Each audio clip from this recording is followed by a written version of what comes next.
2 plus 2 equals 4. 3 times 4 gives us 12. So 12 divided by 12 is just 1.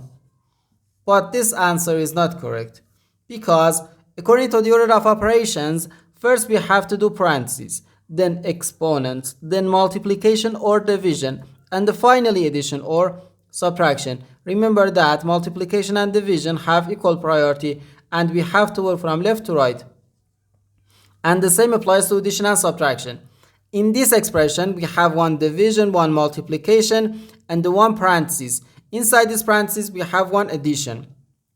Here we have a multiplication, because in mathematics, when a number is placed next to parentheses, it means multiplication, and we usually don't write the multiplication sign for brevity. Okay, so according to the PEMDAS, first we have to do this parentheses, then this division, and finally this multiplication.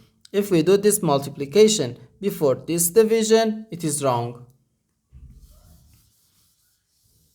So first we have to do this parentheses. Inside this parentheses, we have 2 plus 2, which equals 4. So 12 divided by 3, then times 4. Now we have one division and one multiplication. As I said, multiplication and division have equal priority, and we have to work from left to right. So here, first we have to do this division. 12 divided by 3 gives us 4. So 4 times 4, which gives us 16. And this is our final answer to this problem.